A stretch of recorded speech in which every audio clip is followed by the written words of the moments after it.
Okay, you guys there? Can you hear me okay? I can't hear okay. Okay, now I can. Okay, so this is week 5, I guess, and it's the third video I'm making for you guys. So I'm gonna try to keep this one short. I think my last two videos were too long.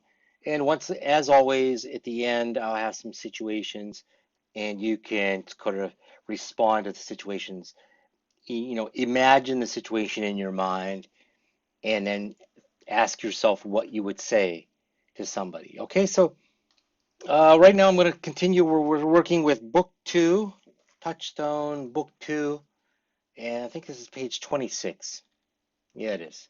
Page 26. And once again, here it's a different strategy. It's interrupting people, but interrupting in such a way, bang he in such a way that it promotes more talking. Often my students, when I talk to them, they just sit there very quietly and they look at me and very quietly just sit there and listen. And I understand that. Um, why is that? Why? Uh, but I think if you speak in Korean, you don't do that. I think when you speak in your own language, you don't do that. I understand you're listening in English. It's a little bit difficult, and you tend to focus on the hearing every word. But I would encourage you to talk just like you do in your own language. Interrupt, right? Like this. Here's an example. Uh, which are the best responses to keep a conversation going? Oh, I'm so tired. What would you say? This would be a good. Really? How come? Right? Really? Yeah, I didn't sleep last night. Right? Something like that, right? Uh, Or here's the example, right? I'm so tired. Really? How come? Well, I'm working 2 jobs this semester, and I'm getting up at like like means about 5:30 to study. So you're kidding. 2 jobs? You can see she wow, she kind of when I say if I'm listening to you talk about your new bicycle or your new car, your new computer, or your new I don't know, new bag or whatever it is, and you're talking, I go, wow, really? And yeah, blah blah blah blah. You keep talking more. So that's what these things do, and we're going to talk a little bit about this. So I'm so tired, right? I'm so tired. Really? How come? That's the one that Yuki uses right here. How about this one? I'm so tired. Yeah, I know. That's not really a good one, right? Because you're not asking a question back. Oh, why is that? Now that you are kind of asking for more information, aren't you? Why is that? Yeah, how about this one? Oh, I'm so tired. Yeah, me too. That's that's all not bad. I mean, but it doesn't really get the conversation rolling, right? Building a fire, that's the purpose of a conversation, not just the transfer of information. Uh, in this case, what Yuki is doing is she is building sympathy.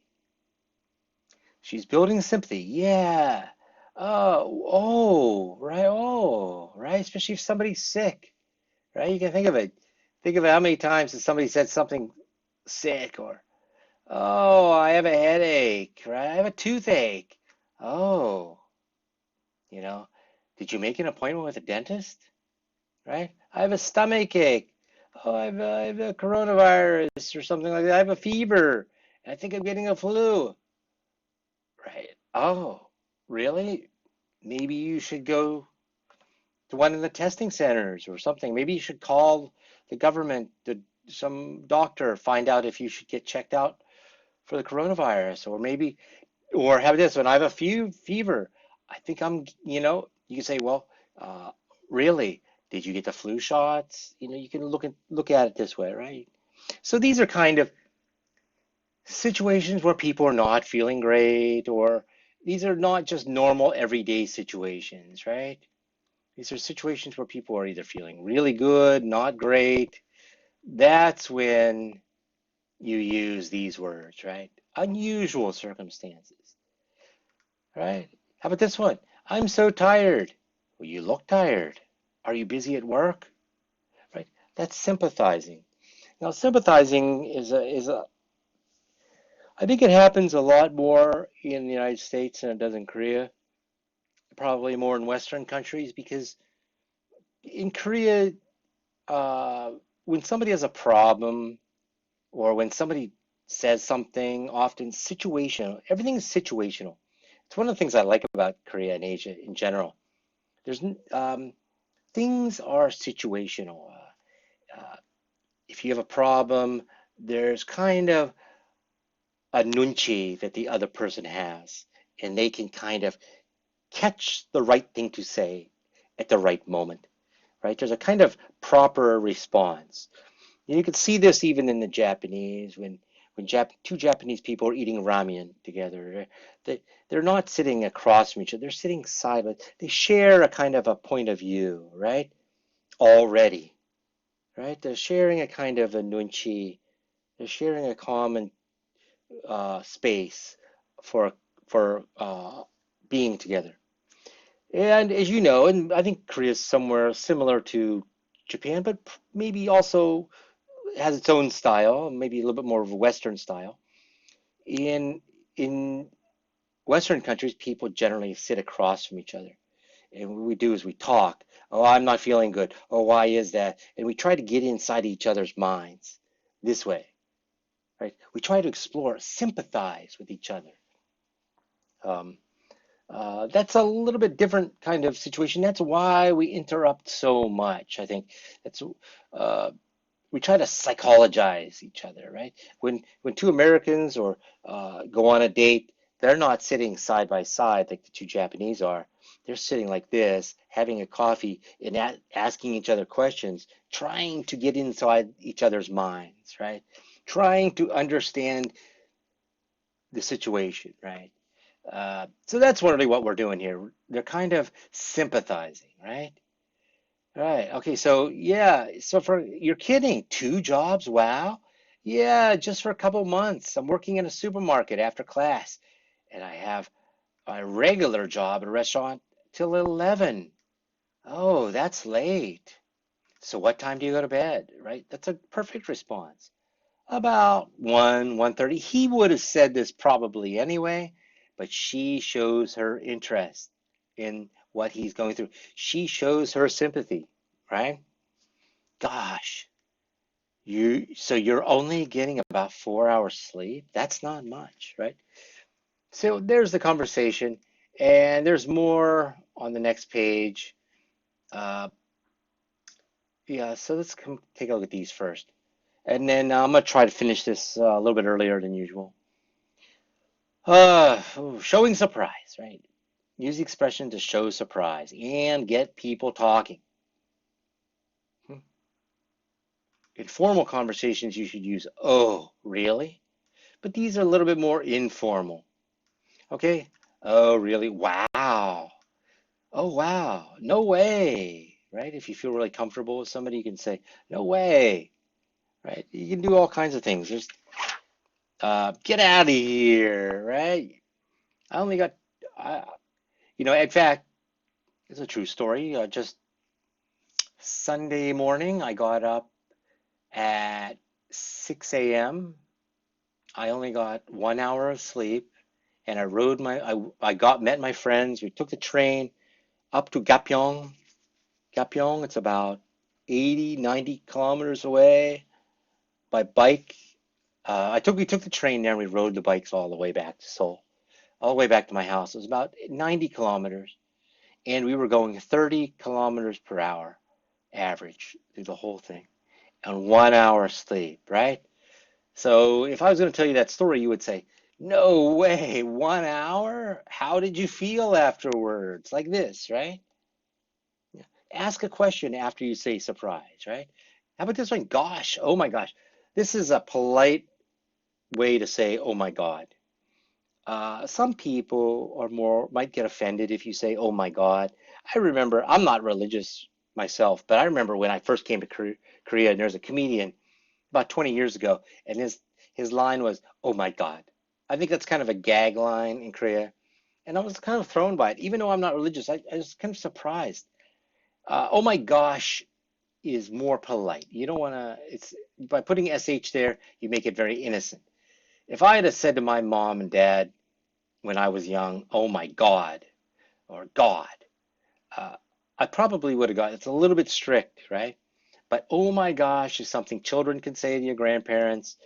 You could say it to your teacher. Oh my gosh, right? It's okay. It's okay. Okay, you're kidding, right? Get out of here, you liar. Like this, you can be, as long as you say it with a smile, it doesn't matter, right? You're kidding means same as really, right? Are you serious? No, right? So these are more of them. I've got more over here actually. More kind of words we say. This is from an old handout. I passed my test. What a relief. You say, whew, whew, whew. Wow, you're lucky. Whew. Now that's over, right? I bet you feel great, right? How do you feel? What are you going to do tonight, right? Passed your big test. This cake is delicious. What goes in there? Mmm, that sounds good. What, what flavor? What kind of cake is it, right? Ask a question. Use one of these. Let me think about that. Hmm, hmm. If I was to, if somebody said, what is the meaning of life? I have to think about that some more. Like this, right? That's a response, kind of a not real world word response, just a sound we make. That's a horrible color. Oh man, right? Your friend says, my mother painted my bedroom banana yellow. And you say, oof, how do you like it? Right? Like this, right? Oof. That hurts. Be careful. Oh, that hurts. Ouch. Ah, yeah, right? I go. Oh, yeah, right? Ouch. Ah, yeah, it's Korean, right? Ouch.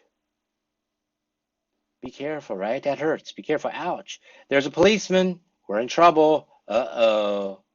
Uh-oh, right? You can say, I told my wife where I went last night to Itaewon, and uh-oh, right? You can say, uh-oh, you know, you're in trouble, right? Uh-oh.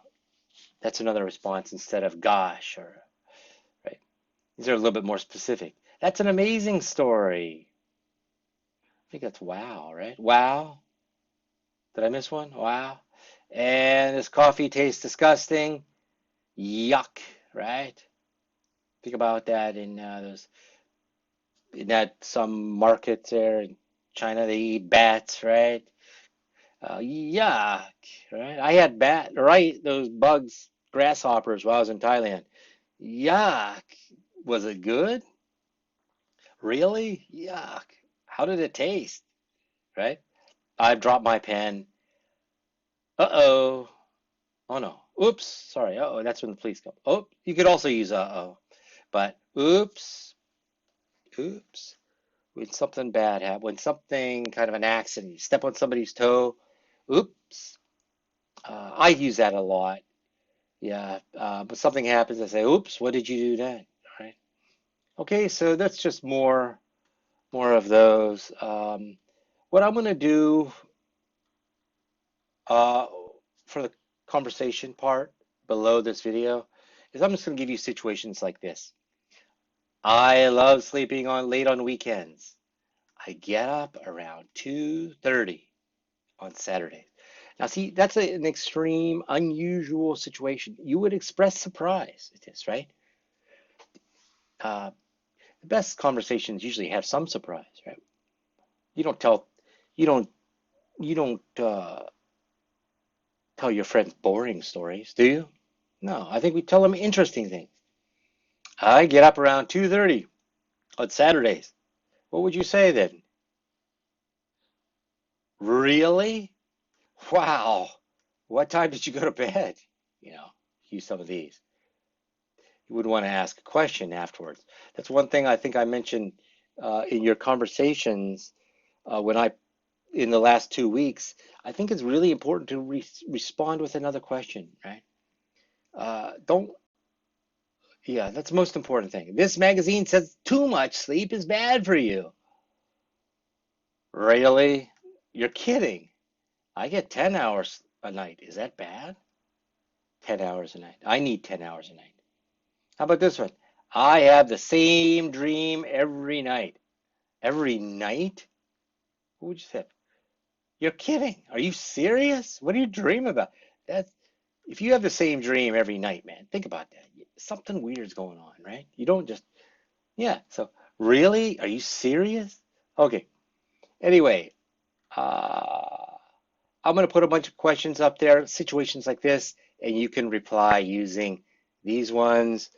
If you wanted to, you can use some of these, or I think these are the same. Yeah, some of these are good, right? I think the best way, once again, really, how come? Oh, why is that? You look tired. Are you busy at work? Because they have questions back. Keep the conversation going and show that you have sympathy and you're showing surprise, and that gets people interested in the conversation even more, right? You can connect with them. You can build the fire. Sympathy is a kind of fire. Okay, it's getting bright in here. I'm going to shut this video off. Uh, Good. I think I covered everything for this. Yes, I did. Okay. Uh, anyway, put your comments below. Answer the questions I have below. Answer the situations below, and I'll try to reply to them as fast as I can. Okay, take it easy.